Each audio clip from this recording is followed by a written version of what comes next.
Hoy vamos a hablar de un tema fundamental en la vida cristiana, el fruto del Espíritu. No se trata simplemente de una lista bonita de cualidades para aspirar a tener, sino de una realidad viva que debe manifestarse de forma natural en quienes caminamos con Jesús. El apóstol Pablo, en su carta a los Gálatas, nos presenta este fruto como el reflejo de la vida transformada por el Espíritu Santo que mora en nosotros.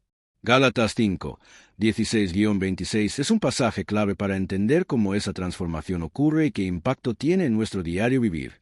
El versículo que guía nuestra reflexión es Gálatas 5 y 22. Mas el fruto del Espíritu es amor, gozo, paz, paciencia, benignidad, bondad, fe, mansedumbre, templanza. Esta lista no es un mero ideal abstracto, sino una descripción concreta de las características que nacen en una persona cuyo corazón está conectado y rendido al Espíritu de Dios. La historia de Ana ilustra maravillosamente este proceso.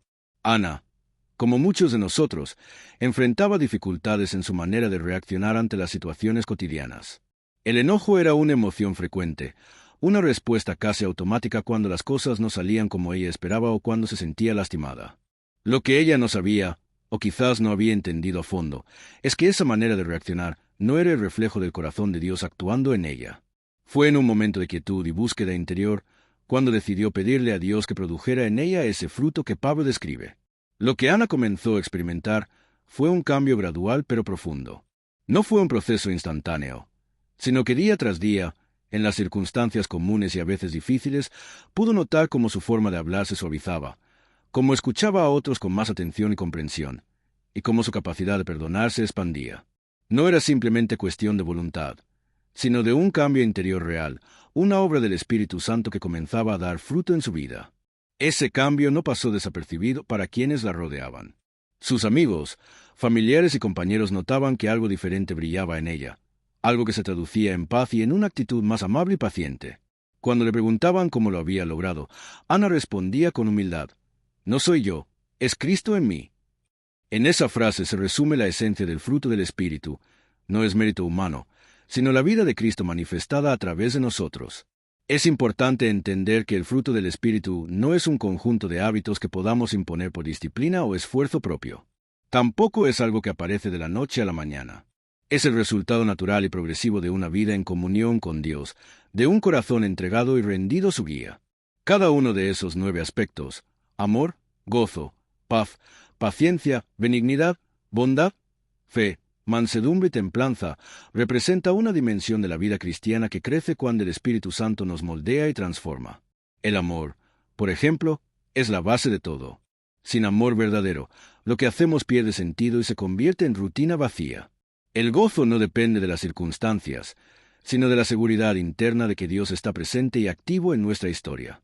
La paz es ese estado de tranquilidad profunda, incluso en medio de tormentas, porque confiamos en la soberanía y el cuidado del Señor.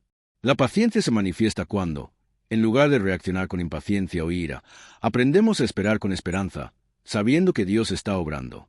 La benignidad y la bondad son actitudes que reflejan el carácter de Dios en nuestra forma de relacionarnos, mostrando compasión y generosidad.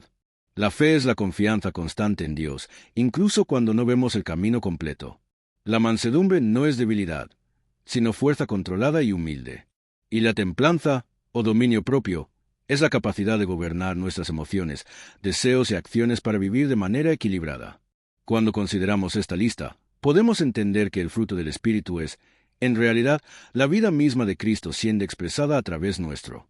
No es algo externo que se añade a nuestra personalidad, sino el reflejo del carácter de Dios formado en nuestro interior.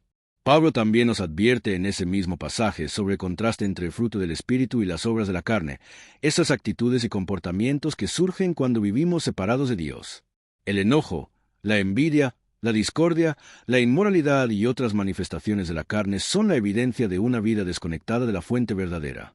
Ana había vivido atrapada en ese ciclo de reacciones negativas, pero al abrir su corazón y permitir que el Espíritu la guiara, empezó a experimentar la verdadera libertad. Esto nos lleva a una reflexión personal y profunda. ¿En qué áreas de nuestra vida aún estamos permitiendo que la carne controle?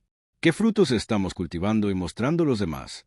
Porque, al final, el fruto del Espíritu no es solo para nuestro beneficio personal, sino que impacta a nuestro entorno, a nuestras relaciones, a la comunidad que nos rodea. El camino de Ana nos invita a contemplar la belleza de una vida transformada, donde la presencia del Espíritu Santo es palpable y evidente. Nos recuerda que no estamos solos en esta tarea, que el Espíritu mismo es quien produce ese fruto en nosotros cuando le abrimos la puerta. El fruto del Espíritu es un testimonio vivo de que Cristo vive en nosotros y actúa a través nuestro. Es el reflejo de una fe activa y verdadera, que no se limita a palabras o doctrinas, sino que se manifiesta en cada aspecto de nuestro ser y de nuestra interacción con el mundo. Si algo podemos aprender de esta historia es que no se trata de una carrera para alcanzar un ideal imposible, sino de una invitación a vivir conectados con Jesús, dejando que su vida fluya en nosotros y a través de nosotros. No somos nosotros los que debemos forzar ese fruto, sino que es el Espíritu el que lo produce cuando permanecemos en comunión diaria con Dios.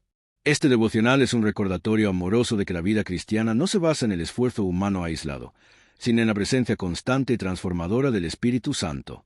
Al igual que Ana, podemos abrir nuestro corazón y permitir que Dios actúe en nosotros, sabiendo que el fruto que veremos será hermoso y bendecido, tanto para nosotros como para quienes nos rodean. Antes de continuar, quiero compartirte algo. El 95,5% de las personas que ven estos vídeos no están suscritas al canal. Si este contenido te está bendiciendo y ayudando a crecer en tu vida espiritual, considera suscribirte. Es gratis y hacer esto hace una gran diferencia para que más personas puedan recibir esta palabra. Gracias por estar aquí. Pensamiento del día. No necesitas esforzarte más para ser aceptado. La verdadera transformación viene cuando permites que el Espíritu de Dios produzca en ti el fruto que cambia todo. Versículo para meditar. Mas el fruto del Espíritu es amor, gozo, paz, paciencia, benignidad, bondad, fe, mansedumbre, templanza. Gálatas 5:22. Oración. Señor, hoy quiero abrir mi corazón a tu Espíritu. Reconozco que muchas veces he intentado controlar mis emociones y actitudes con mi propia fuerza, y eso solo me ha agotado y frustrado. Te pido que me transformes desde adentro, que produzcas en mí el fruto que solo tú puedes dar. Llena mi vida de amor, gozo, paz y paciencia. Ayúdame a reflejar tu bondad y mansedumbre en mis relaciones, y dame dominio propio para vivir conforme a tu voluntad. Gracias porque no estoy solo en este proceso, porque tu Espíritu me guía y fortalece cada día. En el nombre de Jesús. Amén.